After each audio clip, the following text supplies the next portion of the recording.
And we count to 10. There we go. Angela, our producer on the show. I'm Tom Powell, and this is Wednesday's Lunch and Learn. Thanks for joining us at the Founder's Office.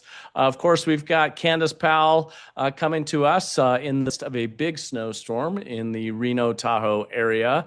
And everybody's asking, I'm getting all the texts, Candace. Everything's good with the avalanches?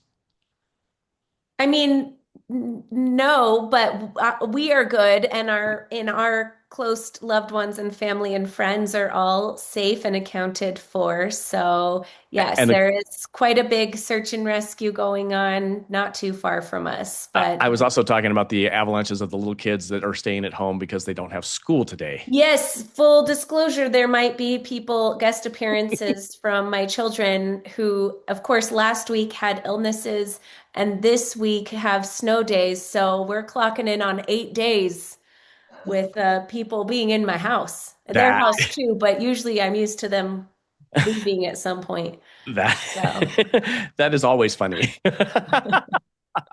And of course, joining us is our general counsel and whiz at all the things law, including, can I say that you are actually in court right now and they're on pause? Is that okay to I'm in a full day mediation right now, on my other laptop. It's a Zoom meeting, say? and we're kind of like inching toward this. And I said, I need a break. But we didn't break for lunch, so it's fine. Everyone needs a break. And fresh minds, it'll be better to continue after this. No, that's at the Founders Law Group, and she does phenomenal work. But it's in our respect of how we look at everything across the board, from the finance side, from the legal side, from the accounting side, and of course, most importantly, from the founder side. And within that, today it is talking about founders and wealth. And so you're about to hear from someone who's helped thousands of entrepreneurs transform not only their relationships with money, but their measurable financial results. Actually measurable. That's great. More than 2 decades, Penelope Jane Smith has worked at the intersection of mindset, strategy, and execution. Widely recognized as a premier financial freedom mentor for women entrepreneurs and a trusted advisor to leaders throughout the conscious business community. Her work focuses on one clear outcome: durable, repeatable financial independence. Author of The Little Book of Prosperity. Welcome, Penelope. Hey, hey, Tom. So happy to be here. Love it, love Oh, it. now you're actually in the Bay Area as well, so not Yeah, too far from us. I'm buy local, part of the time in Silicon Valley, part of the time in beautiful Benicia, which is where I am today. And thankfully the heavy rains and storms have stopped. And so we get to just enjoy the clear skies and conversation about financial freedom. I love it. I Well, they love have. this. Candace and I were just about 3 hours ago at a recording studio talking about our lift pitch Tahoe, and in the guest for the TV show was a long time, 30-year type friend in the financial independence world, and he was talking about how few entrepreneurs actually have financial independence mhm. outside of their business. So maybe we start there. Tell us about, first of all, tell us about the Little Book of Prosperity, but also tie this back into the founders, because this is the founders office show. I think that as a founder myself and having worked with thousands of founders and business owners and entrepreneurs, I think that if you've been in business for a while, especially if you've founded your own business and been successful and like gotten past that critical 2 year mark and even 5 year mark, and even like for me now, it's more than 20 years, um, you've attained a level of mastery. You've figured some things out. I mean, there's always more to figure out, right?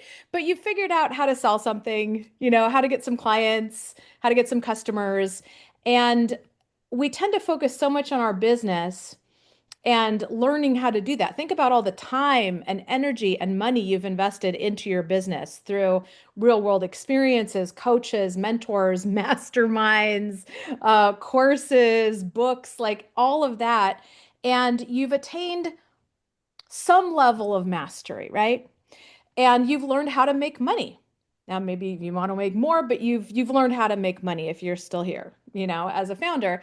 And then when people talk about money, they look at it like one subject, like here's the subject of money, but it's actually like two subjects in one, or like two sides of the coin or two different worlds. There's the make money world, which is where what we're so familiar with was you're creating some value, you're trading some time for money, and you're like generating revenue, you're generating income. And we figured out at least somewhat how to do that. And then there's this whole other side of the coin, this whole other world of growing money. And the rules are very different. Like over here, you can work harder. Over here, sometimes working harder actually is bad for growing money. So we don't really have a good sense of this. And as somebody who has some mastery in this area, it's hard to now go to this other area and have to be a beginner again and have to learn again and have to feel uncomfortable again, like you don't know everything. So I think a lot of founders, they just reinvest back in their business, back in their business, back in their business. They're like, well, I know if I hire this person, or if I know if I hire this Facebook ads team, or if I, do this thing, there's a really good shot that I'm going to get a return on investment on it, right? Because they have visibility and control. But if I put money in like the stock market, that just feels like gambling, you know, or insurance or real estate, or like any number of assets that you could invest in, right? It's like they don't really understand it the same way they understand their business. And so it's scary and uncomfortable. And they go, well, yeah, okay, let me just put it back in their business. Well, how many of the clients that you start working with are actually building lifestyle businesses versus actually building a wealth business or anything along that line? So that it's just like you just said, they put everything back into it because their goal is to drive more revenue, of which then they can do X, Y, or Z with. Yeah, I think that most founders are really focused on revenue. When we talk about like, oh, I did this in my launch, or we did, this many million at this event or this year or whatever. It's all that like that top line revenue number. Not even looking at profit, okay, like one level deeper, and then not even looking at taking some of that and putting it into assets that are going to create long-term wealth for you. Like even if you're growing your business as an asset, right? And you plan to exit or sell your business at some point, it's really important to also be investing in assets outside your business, because like the latest stats are that 9 out of 10 businesses don't sell. So assuming that your business is going to sell and you're going to be able to retire on that, especially if you're an owner operator and not just an owner, uh, But that let's that's go back to that just a second. risky, Nine out of 10 don't actually sell. Yet 100% of all founders will have an exit. Yeah. It is guaranteed that they will exit, whether it's through death or disability or through whatever purposes, whether it's on their choices or not. So only 1 out of 10 actually exit. Of the ones listed Yeah, on Biz Buy that's crazy. Sell, right? So those are the stats that I have. And I think a lot That's of crazy. people they don't even have any kind of exit plan. They're like, I'll just do this until I can't do it anymore. Like one of my friends and JV partners, she's just shutting down her business. I'm like, whoa, whoa, whoa, you have all this IP, you have this list, you have this assets. Like there's a monetary value there. Like let's take a look at it before you just burn it all down. Right. Well, But even so, I think depending on selling your business as your only chance at financial independence is rolling the dice. well, And so many of the founders that we talked to, you talked about, investing elsewhere. A lot of times the thing I hear is, well, I'd rather invest in myself. Mhm. And what we see, and it's not just us, it's across the board. I think EPI came out with a stat. I think it's roughly like 80% of founders or for founders, 80% of their estate is in their business, of their net worth, of their value is tied up into their business. So you talk about they may not be able to exit. They may not be able to, or their exit is not necessarily by choice. Mhm. They don't have actually as much cushion. And we say this not as a scare tactic. Some of you might be on here feeling lonely in this position. A lot of people sit here and they go, "Oh my gosh, I'm making it on paper and it doesn't feel like it in person. What is going on here?" And what we're saying is you're in a not so exclusive club. This is a lot of founders are sitting in the same boat, and that is who you help. That is who you are working with every single day. And Candace, it's super normal. It's like we've Mhm. become totally responsible for our own financial futures, right? The whole like work for some company for your whole life and then they're gonna pay you retirement that you can live on. Like that's not the norm, Not a right? thing. So it's like, okay, you're responsible for your own financial future. And guess what? We're not going to give you any education, any support, any resources, any help whatsoever on how to make that happen. And by the way, you're not even allowed to talk about money because in a lot of families and communities, talking about money is taboo, it's crass, we don't talk about that. And so everybody walks around thinking like everybody else has this money stuff handled. And oh my God, what's wrong with me that I haven't figured this out? Maybe I should just go hire a financial advisor and fork all my money over to them. And that's fine. The only problem is that there's a difference between delegating and abdicating responsibility, right? And when you abdicate responsibility, that's when you have to be willing to lose all your money.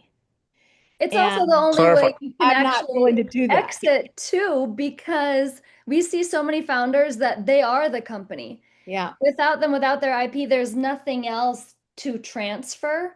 So there's a reality check there where it's like you need to separate yourself from the business. And yes, that is risky, but if you use the right advisors and mentors, they can help you do that in a strategic way so that the risk is not as huge. Yeah. But you do need to separate yourself to build and unlock the wealth that's there, as But opposed to here's just shutting it down like your friend was going to do. Yeah, here's the good news. It's a yes and. So Yeah. investing in yourself, absolutely. That's almost always going to give you the highest ROI, right? I remember early on in my business, I invested $9,000 in a business mentorship program that taught me how to lead events and create info products and do all these things that I wanted to do and really like launched my dream business, my passion business. And I have made millions and millions and millions of dollars from that one-time $9,000 investment. The first year, I made $220,000 in my new passion business in profit, doing what I love and feel like I was put on this earth to do. So if you do the math on that, that's a 2,344% ROI. That's unbelievable. I love that. Where you can get that? I mean, maybe crypto if you like land on the perfect meme coin or something. But like, so yeah, investing in yourself, yes, yes, yes. And have some going into assets outside the business too. It's like growing your own version of the goose that laid the golden eggs, right? You grow a big enough golden goose that eventually you can live off the golden eggs. And so then you don't have to depend on your business or a partner or a job or the government or an adult child or anyone else for money, right? So, Penelope, I want to step back for just a second there. Yeah. When you are helping, and you help a tremendous amount of female entrepreneurs too, which is just fantastic, right? Because Candace and Jackie have this program, which they probably need to have you back on, called WTF, Women Talk Finance. And so, yeah, is that wah, rock? And My it's just, favorite yeah, thing. He's it's our just, he's our hype man. He's our dance I, mom. I am. He's booking our I book gigs. them all the time. Well, it's just because it's critically important, and having that freedom in there. But what you said was a sliver in there. When you help founders become financially independent, separate from their business, what it does is it, in my mind, and what I oftentimes see is it allows them to actually run their businesses better Yeah. because they're no longer making decisions out of desperation or I must create this revenue, which is oftentimes very short-term thinking. Is that what you're finding as well on your side And business? it allows you to build your business and make choices in life everywhere from a place of freedom and joy instead of debt and obligation. Like I lead a 3-day online event called Financial Freedom 101, and I don't have to. I put, videos on YouTube. I don't have to. I, do events like this. I don't have to. And so I get to check in and be like, what do I want to do with my precious time and life energy? What calls me? What excites me? And that feels Love really that. good versus like I have to do this because I need to pay the mortgage and you know, that's no fun. Or even like stay in relationships that aren't a fit because you're financially entangled or all of that. So for me, it all comes from one of my highest values is freedom.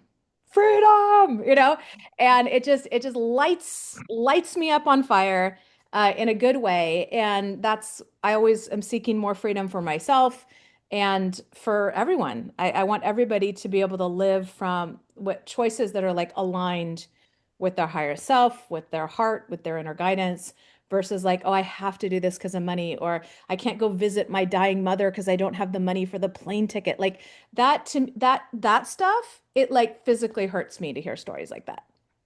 I got to tell you, so of what we hear is it's oftentimes made as a joke, but yes, I have the freedom to work 100 hours a week, you know. Yeah. But that's also what you're talking about is that sometimes that is out of passion or you're doing a new startup or you know a variety of things, but it is so many founders are driven, especially the ones that I tend to be friends with, which you and I now are just going to be instant friends because of that on the freedom. It is that freedom to make the choices. Like it's beautiful Yeah. ski day, and I'm choosing not to ski because I'm here with you. But that was a choice. That was my freedom, right, to do that. I And will it's like, say what? I gave him Yeah. the option. I said, there is fresh pow if you need to go. And he did choose you, Penelope. Oh, That's a Tom, big thank you. deal. Thank you. That is big. It is a big deal, but we were I very feel super so excited. loved. Yeah, we love I having you can't on. say he's always chosen me over fresh pow. No, I choose to bring you along with me I whenever. know. I know I've arrived now. That's Yeah, good. no, it's awesome. So tell us about your book. How and your classes and these different things. How does someone? I know, Angela, we've got a QR code of how to follow some of this, and we also have a lot of guests, and they generally are very chatty. So ask some questions in here. Yeah, well, there's the Little Book of Prosperity is I wrote it a while ago, so my I've evolved a lot since then, but it's got some really good a combination of like practical financial how-to as well as like inner game stuff. And it's just a little book so you can put it in your bathroom or whatever and off you go. Another book that I've written more recently, and it's I have it for you as a digital download so you can grab it for free, is my Financial Freedom Formula ebook. Oh, And cool. that is a great place to start if you want to kickstart your financial freedom journey because it's bite-sized but powerful. You can probably whiz through it in less than 15 minutes, and it's going to give you a lot of clarity around creating your own personal roadmap for financial freedom. We talk about the two different types of passive income, how to get more of each, and how to get clear on your own magic number, like how big of a golden goose do you need Well, to let's talk through those. give you the golden eggs you need. Let's walk through the numbers a little bit. So what is your golden goose? How do you get there? Give us the very basics of that. Yeah, so let me, oh, it's like doing something weird in the chat for me. So if you go to financialfreedomgift.com, you can download that ebook and that'll walk you through everything. But I think that this is something that I run into a lot with people is that they think they need millions of dollars or I need $20 million. Like they don't know. They don't know what they need to be financially free. So the financial freedom formula is PI is greater than E. That's the formula. PI is greater than E. What does that mean? When your passive income is greater than your expenses, you're financially free. And the truth is, there's a spectrum of financial freedom, all the way from being able to pay your bills, there's freedom there, to having a cash cushion, there's freedom there, to not having any debt that feels like an obligation. So there's like eight milestones along that spectrum. But when I talk about financial freedom, I'm always talking about guiding people along that spectrum to the point where the passive income from their assets gives them enough to more than cover their bills, more than cover their lifestyle. It's interesting because well, as we go through life and we have these wonderful, great sayings that we do, and oftentimes people would ask me, what is wealthy? You're a wealthy person. What's that mean? Da, da, da. And I said, wealth has so many other areas, not just finance, but finance for me being wealthy and really around that idea of freedom was when my investments earn enough to cover all of my needs and most of my wants, I am wealthy. Yeah. Or Period. financially free anyway. Well, Yeah. I'm financially free from from the financial standpoint, the wealthy checkbox is there. Now, I still need the wealth of the family and the health and the opportunities and the growth mindset and all those other pieces that go into overall wealth. But on that financial checkbox, it is quite simply that. And you said it with your passive income, right? So it's your passive income is coming in and it's filling all of your buckets so that you don't have to worry about those things. That's Right. great. I love That's that. the idea. And I think a lot of people are I don't think that that's news to a lot of people. Like, okay, when my passive income is more than my expenses, great. However, When you really think about it, this is a game changer. Because when you focus on the right things and when you focus on that formula, it allows you to massively compress the timelines. So now instead of chasing revenue, revenue, revenue, revenue, revenue, you're like, how can I start creating passive income? How can I invest in things that'll give me more passive income? How can I create assets that'll give me passive income? And Yeah. that's how I'm able to help people get there in 5 years or less. Because traditional financial advice is all the same. Dollar cost average for 40 years. And, I'm like, thanks. But like, what if you didn't think to start doing that in your 20s? Or what if, like me, you've had financial challenges? I had taken $10,000 of my own money, turned it in over 6 million in real estate. I was on track to retire by the time I was 31. And then the global financial crisis hits and I lost everything. I lost my own home to foreclosure. I was forced to declare bankruptcy. I was like scrambling around to find a place to live, scared that I was going to find the locks changed and my pets trapped inside. So like there I am having to start over in my 30s. And there's other people that have to start over in their 40s, 50s and up. So I was like, I can't in good conscience tell people that it's going to take them 20 or 40 years. I need a different approach. I need a different way. And so when I created that approach in the ebook, and we can go through the overview if you want, Yeah, I'd love to. I I want ran to. myself through that system and it worked. Right. And so that's where I work with other people as well. So Before we yeah. move there, will you talk about the prosperity coin? Oh, And sure. this, Yeah. the cryptocurrency designed specifically to support women entrepreneurs. I'm super curious of that. Candace and I love normalizing conversations around money, and we love supporting female entrepreneurs. Tom too. It's a big part of our investment thesis and focus is women entrepreneurs. So I'd love to Yeah. hear how you're using that a coin. And you're with the times. It's 2026. Yeah. You're a girl with a cryptocurrency. I would love to hear how you're using that to support women. Absolutely. And the reason that we have people of all gender identities that we work Sure. with. So we don't work exclusively with women, but the reason we focus on that is because women are just massively underserved by the traditional financial planning industry. Most financial planners are men over 50.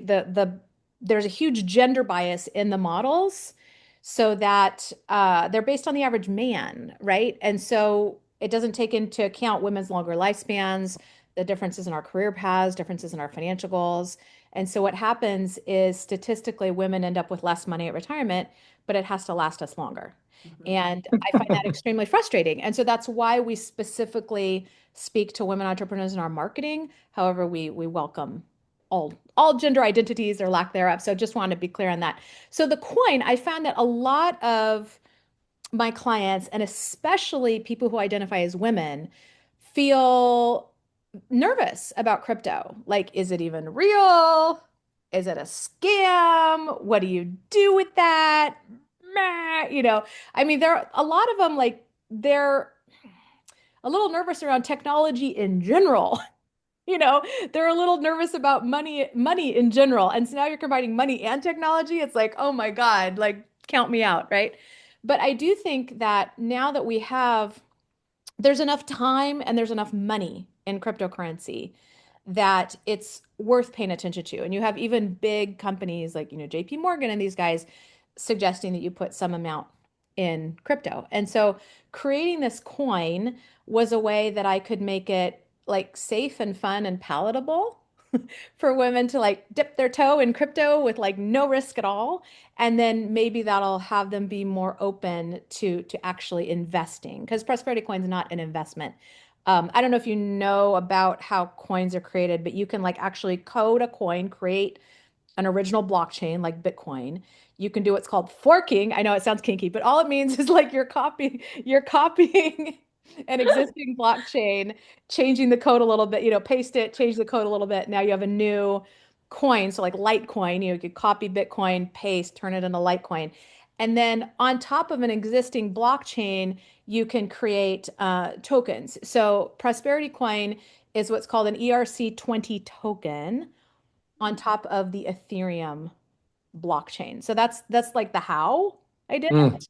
And so it's basically works like tickets at an arcade. You could like play games, you could get tickets, and then you can come and turn them in for prizes. So it's I mean, I suppose if someone wanted to create a liquidity pool, there could at some point be monetary value in Prosperity Coin, but it's basically just like tickets in an arcade. I And love so, that metaphor, and I love yeah, the opportunity where it just opens the door, makes it so safe, makes it so fun. Come and play and learn how this works here in this kind of like sandbox, and then go out and use what you've learned, your skills, your confidence, yeah. and go play with other coins. So Cool. basically, anyone in the community, and all you have to do to be in the community is say, "I'm in the community," right? Anyone in the community could get coins for free by like commenting on my YouTube videos or promoting my stuff. Like I just give the coins out, right?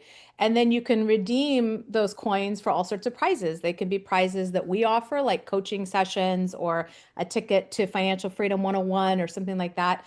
But also, anyone in the community can offer a prize. Just like if you go to a networking event and you offer a prize for the raffle, like you contribute a bottle of wine or a session with you or something like that, it creates visibility for your business. So you could say, hey, I'm going to throw in, a session with me for 200 prosperity coins, and somebody can redeem that as their prize. And now you have coins. And so it almost creates like this little alternate economy, you know, which you could do with any kind of monopoly money or arcade tokens. If you just like, the more people decide to play with them, the more value it has. I kind of love it because I think a lot of times people want more opportunities to learn and make it fun and almost gamify it. Yeah. And as you get older, some of those opportunities aren't as ready. I look at what my kids are doing, and actually they have great educators. Like they've got like a little business in school and they're learning business. Actually, my daughter's the worm CEO, managing a worm house right now. She's got a job and they get paid and then they have to Oh. budget. It's really cool. And I'm like, I kind of want more gamified ways for me to learn too. So I love that you're doing this. Um, Ernest is asking for the coin information. Do we have the Oh, link for sure. Let me the let me grab coin? that. If you go to realprosperity.com/crypto, I'll put that on here. That's Uh, fantastic. Thank you for sharing so much about yeah. that because I think you're spot on with that. So I'm Yeah, going so to take a look. if you see this page, you can, if you want to join the priority notification list, we send out emails about like anything going on with Prosperity Coin. Very very rare, infrequent emails. It won't put you on any other lists. Here's some of the prizes that we offer that you can redeem coins for, and then here's the online community where you can see like the prizes that anybody's offering. So I love the financial freedom, the purple dress. So purple thank must you. be your color based in there, which is It is. It is. so I have a sister who is I always joke about it. She's paid an ungodly amount of money for clearing castles of bad energy. This is kind Ooh, of her what a niche. cool niche. I know, and she lives in Sedona, of course, which is since families had a house there since the '80s, and it always sounds great. And she tells me, "You need to wear more purple. Mhm. You need to Purple's wear his more power purple. cup, It is a his power royal color. color on you, and you need to wear more purple." And I see it on you, and I'm like, "Gosh, I need to remember to wear purple because We you have really one make that." other person who's our purple guy. Oh, that's true. We We do. Yes. have Yeah, we Chris have to meet. Jarvis. Chris Chris is is, Yep. connected. He we is. could do He a is whole it. cute little shoot of you guys all in your purple. That's Purple. Yeah. right. I'm in blue and black today because it is You look Sky great. Tavern Day. I know. Well, Blue thank and you so black. much. I know. Blue and black. Boom. Blue and black. There you go. We want to make sure we cover a handful of these things. We got some questions in here.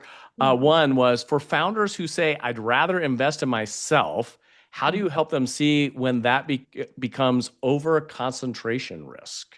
Such as we Mm. were just talking about, 80% of wealth is in the business. How do you help them get over that fear? You said the stock market, scary. I don't understand it. Well, right. And here's where a little bit of financial education goes a long way. The reason that it's scary, the reason it just feels like gambling is because you don't understand how an investment strategy works. So an investment strategy is just a clear plan based on real data that you can see for yourself. You're not like trusting anybody. You're not, you can delegate, but you're not abdicating responsibility. And once you understand, oh, here's the information that I'm looking at, here's the information that I'm basing my decisions on, all of a sudden it becomes really clear and easy. And now it's not gambling. Now it's just following a plan, just following a checklist, easy peasy. It's like, oh, okay, I can do that. And that's one of the things we really go deep into at Financial Freedom 101. We do a deep dive on Saturday all about different investment strategies, the most common investment strategies in the big box advisor world. So if you're working with an advisor now, you understand, you can look, you just look at your portfolio, you're like, oh, that's what they're doing. And you can have an intelligent conversation with them about it and say, maybe we move this here and move this here. And all of a sudden, oh, your money's growing faster. So here's the complicated but very true and meaningful answer. How do you know if you're like over investing in your business? Um, there's a term, I think Mike Michalowicz is the first one I heard say this. Lifestyle congruence is what he calls it. So I think as long as your finances are lined up to create lifestyle congruence, if you want to invest in your business beyond that, that's fine. So here's what I mean. We talk about financial freedom as your passive income is more than your expenses, right? So the first step in our three-step approach for how to become financially free in 5 years or less is your financial freedom vision. Like, what is that lifestyle that you want to create? You need money for some of it. Some of the best things in life, don't require any money, like snuggling with my kids or, stuff like that. But, paying for our house, we just went to Legoland for 8 days. That's not free. Things like that are going to cost money. So you tune into like, what is that vision? What is that life that I want to lead? And how much does it cost to support that lifestyle? So you can actually like write down, here's what I want, here's where I want to live, the kind of car I want to drive, how often I want to buy a new computer, like whatever. You can put whatever on there and then put numbers to it. Now you know this is how much passive income I need to be financially free at this level of lifestyle. And then you can start building your plan, right? So if you need $10,000 a month or $20,000 a month in golden eggs, now we could figure out how big of a golden goose do you need, right? So then step two is to buy assets like what we were talking about. You take some money and you put it into something where your money is going to grow for you. So that might be stocks, bonds, cryptocurrency, other businesses, real estate, vending machines, gold, silver, platinum. Like there's all these things you could do it. But basically, you're putting your money into something that's going to grow, right? And here's the good news. As a business owner, you're going to totally get this. Your money can work so much harder for you than you can work for it.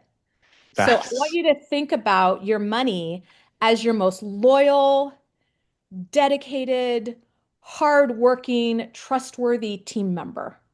Okay. So you need to give them a little bit of time, a little bit of attention, a little bit of guidance. But as long as you do that, man, they can crank for you. Like if you start at, let's say you're 25 years old, you start investing $50 a month, and you do that till you're 65. Well, $50 a month times 12 times 40 years, you would have invested $24,000 over the course of 40 years. Does that seem manageable? very. Yeah, right. So let's just say you could get 15% on your money over that time on average. Your money would grow to almost $1.6 million. So you've put in 24,000, but you have almost 1.6. So the majority of that isn't you generating the money. The majority of that is your money growing and working and multiplying for you. It doesn't need to eat. It doesn't need to sleep. It can just be having babies, and then those babies are having babies and like working and multiplying and snowballing 24/7, 365, right? That is richest man in Babylon right there type scenario. If you Yeah. that scenario of the coins have then little coins that have little coins that have little coins, and they work 365 days a year. They don't need to take vacations or holidays. They're agnostic as to what's holiday. It's Ash Wednesday today. They don't care. They're working, just working. I love that, and they're working for So you. yeah, they're working for you. So I invite you to like look at your money as that team member. And you might say, "Oh, well, I don't have 40 years," or "Well, where can you get 15%?" Just settle down. We can we can cover all of that. But my point is your money can really grow much faster than it can work harder for you than you can work for it. So when you're buying assets, you're looking at like um how do I get my money working for me, right? And so now we know how many golden eggs we need. How big of a golden goose do you need? So a lot of financial advisors use the 4% rule. Are you familiar with that? Mhm. Rule Okay, of you four. are. Yeah. So we'll review But it just let's in case. explain it. Let's Yeah. explain it. So, take it away. Go. I want to hear how you explain it. I would Maybe you use explain it better than I actual do. hard numbers. Like, say you talk with a founder and the founder's done that exercise and knows the car they want to drive, knows the house, and they say, I want to live on 400,000 a year. Hmm. You use the rule of four. So I don't know, divide or times by 0.04%. It tells you you need X amount in assets to support that Yep. based on your age, based on a few other factors. But that's the rule of four. And I don't know who developed it, but it seems like it's on average generally applicable. Yeah, that's awesome. So Great starting point. Yeah. it was a financial advisor named William Bengen, and what it says is you should be able to sell off 4% of your portfolio each year, every year, adjusted for inflation. And with that approach, your risk of running out of money over a 30-year retirement is very low. So basically, it says you can pull off 4% of your portfolio as golden eggs without killing the golden goose. So if you wanted 400,000 in passive income, you would divide that by 0.04, and that would give you $10 million, I think. So this So is if you a had, great question in the chat. Diana says, when you calculate your wishful life for your retirement, for how many years do you calculate those expenses? And that goes um, to the age you want to retire, right? You might want to work till you're 70, and then you would need, there's different assumptions. Sorry, I cut you yeah. off. Go ahead. Yeah, the way I look at it is, I mean, I'm not planning on running out of money, and I don't know how long I'm going to live. So it's like the amount of passive income that I'm going to generate indefinitely. And with the 4%, hopefully your money is making more than 4%. So the additional is going back in to adjust for Correct. inflation and taxes and blah, blah, blah, so that you can still maintain that lifestyle as inflation happens. So I know they say the 4% rule, like over a 30-year retirement, but like I start with that because that's what's out there, in the financial planning world. But I look at it as I want to have this much passive income forever. Well, and I'm going to take an aside there because I think that it's a really critical part. We helped a client here that was looking at an exit for 15 million. Sounds great. And and 68 years old. Well, 66 at the time that they were doing that. And we're like, okay, if we make a handful of changes within the company because you're still too much involved in the company, they're going to, one, have to stay in the company because it's not really a company, it's still you as an individual. And Yeah. by the way, at 15 million, if we don't do some tax strategy, you're going to walk away with about 10 million, and then you're going to have 400,000 a year in income if you get the 4%. Sounds great for most people, but they're living on 2 million a year income off of the business. Yeah. Right. And yet they're still only going to exit for 15 million. So what we were able to do by focusing on what you exactly just said and what Jackie was talking about is we get to this lifestyle question of, okay, we need $2 million a year. So what is my actual net exit number that I have to have? And it is far closer to 40 million as an exit number after taxes scenario. And so what we were able to do is over that period of time, we got them in under 2 years up to a $45 million exit. And That's through tax amazing. strategies, that was the right way. But that number only became a real number because of actually figuring out that what they're taking out is 2 million a year Yeah. to live the lifestyle that they wanted. Which is so great, Tom, because it's like that is personally meaningful to them. Yeah. And that's what matters. And so when I hear people say you should save 10% of your income or 15% of your income or 20% of your income, I'm like, that's nice, but it's not like meaningful. But we don't spend percentages. We go on trips. Yeah, like is that going to get you to your goals? Right? So I look at like, here's my passive income goal. Here's, how many years. Here's what kind of a return I think I can get on my money. And so my business needs to pay me that to be on track. And so like once the business pays me that, then I can invest in other things in the business. So that going way back. That's that's what I look at. Like this is a business needs to pay me to reach my personal goals. And then I'm happy to reinvest back in the business after that. Well, and we had an anonymous that says, what if you're pre-revenue or you're bootstrapping? I've definitely been in different times of where I've been bootstrapping. And when Candace was much younger, we had an opportunity where we were rebuilding a company. So had a company that we did phenomenally successful. And then all of a sudden I was working as a waiter while we were starting the next company. And what I did during that time, and I don't like saying the percentages, but I still always paid myself first out of Richest Man in Babylon, as that book that has been written back in the 40s. That was a very simple thing. And so it take 10% of tithing, 10% to me, and 10% for investment back into the company. So 30% setting aside. So when I made $1,000, it was still put, these little pockets of money in there. So it was pay yourself first. So even when you're pre-revenue or you're going in there, I think that that's an important piece. And I want to make sure we answer Anthony's question. What if you don't want to sell? Many, many, many of the companies that we work with on our capital alignment method never want to exit, because what it does is once you're no longer the hero within the business and you have freedom in the business, you actually have all the freedom and the money to do what you want to do. There's no reason to exit. And exits, every founder, 100% of founders exit. It's again, whatever happens, it's life happens. We all have an exit date at some point. So do you exit on your terms? Does your family get to take it over? Where do you do on that? But that's the numbers we're talking about. And Hey, exit planning is a poor name for it. And I'm sure you run into this as well, Penelope. I think there's a lot of words in our community that exit planning is a really easy term. Financial planning is really, like, people can quickly identify what that means. But really, it's just business strategy. You're building things to not be dependent on you. You're adding value. You're planning for growth.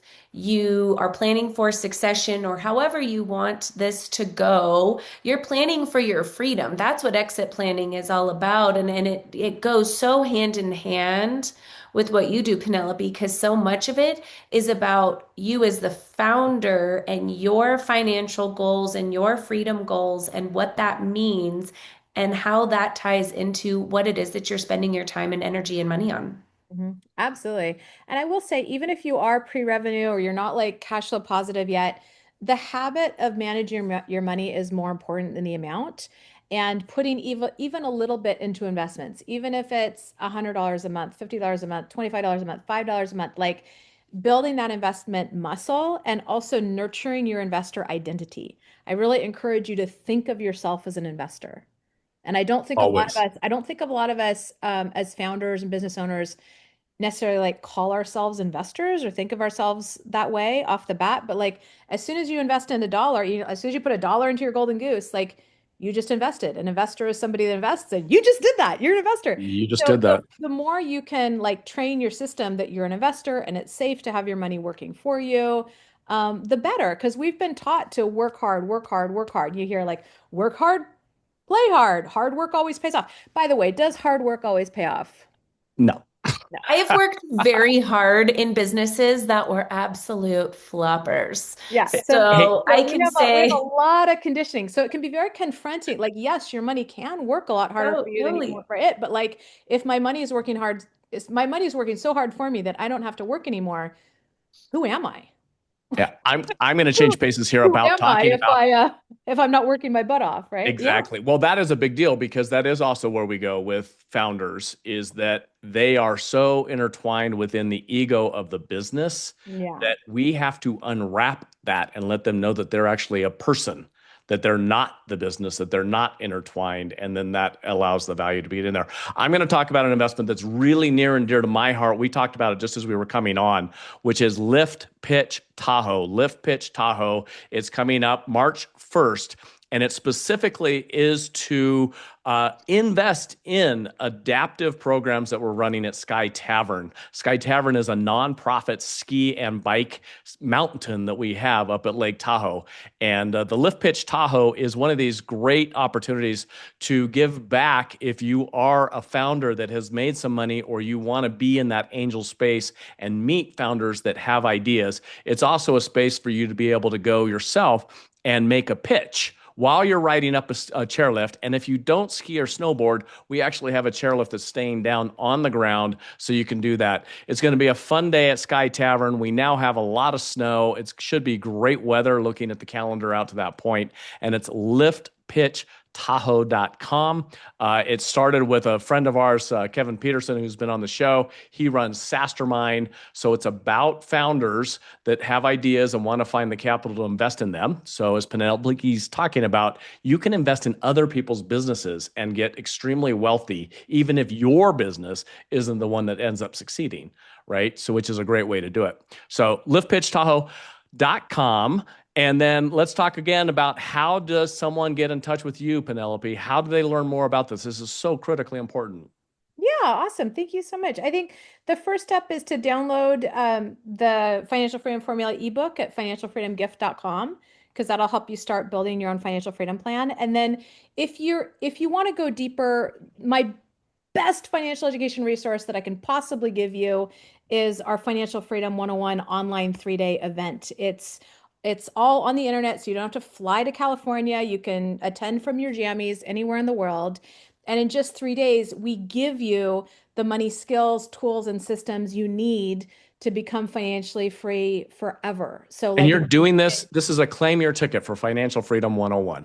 yeah. And it's over the 3 days, you get the financial education that you should have gotten in school or at home growing up. So you're going to learn how to manage cash flow, even as a founder whose income goes up and down.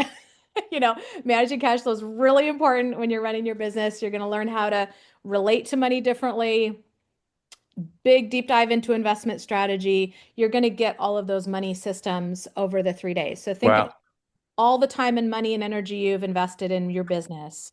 Is it well, is it but appropriate to invest 3 days and 14.97 to finally get this money stuff dialed in? And if it is, sorry to interrupt you, Tom, I have good news for you because we have created a special website just for you as part of the founder's office, where instead of paying 14.97, you can attend the entire 3-day event. You and a partner will send you this beautiful box of workshop materials to support you before, during, and after the event, and you can have that whole experience for only $97. That's so wow, amazing. Thank you.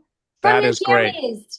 From your From jammies, your three jammies. days, and Thank you get you, the kit. Penelope. So Penelope, that the is link for amazing. that, here's the magic link, realprosperity.com/founders office. Realprosperity.com/founders office. Here's what the page looks like. You see me lounging on my chair. And as a member of the founders office, you can attend the entire event for only $97. You can also bring a friend Wow. without paying any more. So just click the gold button to claim your ticket, and you are in. You will love Are it. the sessions recorded or are they live? It's all live. It's an experience. Perfect. It's a in-depth immersion event. So we do a lot Cool. of experiential learning and exercises and movement and games, so you'll be surprised how energized you feel after geeking out about money for 3 days. Oh, That's Penelope, that is so awesome. awesome. Yeah, we are definitely money nerds, so that's awesome. I love it. Thank you so much for that offer to our guests and our clients that are watching this, and the people that are just new to the founders office. We are founder centric, and so this is something that we love. And many founders get to the end and they're like, I didn't end up saving anything. And so this is critical work to do, and critical work to do if you are going to be looking at exits or not. It's regardless. It's the quality of life. And thank you for making it so fun and enjoyable and purple, right? Yes, absolutely. I feel like this gives you a really good framework and system to plug in all these wonderful gems that you're getting from these lunch and learns. You're like, oh, here's where the JVs plug in. Here's where the insurance plugs in. So you can see the map that we call your entrepreneurial wealth blueprint. You can see how all these systems and all these pieces fit together to turn your Uh, business into a vehicle, not just for generating revenue, but for creating long-term wealth. Oh, this is great. Well, so I think without a doubt, I'm going to be out the cheerleading for these guys again, but they've got to have you back on Women Talk Finance I because love this is it. just Yep. absolutely fantastic. And that's Candace's and Jackie's show where they work on our women in the financial sector. We've had the fund called Results Oriented Women Entrepreneurs, the WTF, and that's just a blast. And then once in a while, they let me come on here with the Lunch and Learn and get time with our special guests. So Penelope, thank you so much. It's been just a pleasure getting to know you, and look forward to getting you and your little ones up on sliding around in the snow at some point, right? Yes, yes, Yeah, that sounds amazing. So I that'll be look forward great. to seeing you in Tahoe. Well, thank you all for joining us next Wednesday, Lunch and Learn. Have a great rest of the week, everyone. Take care. Thank you. Thank you.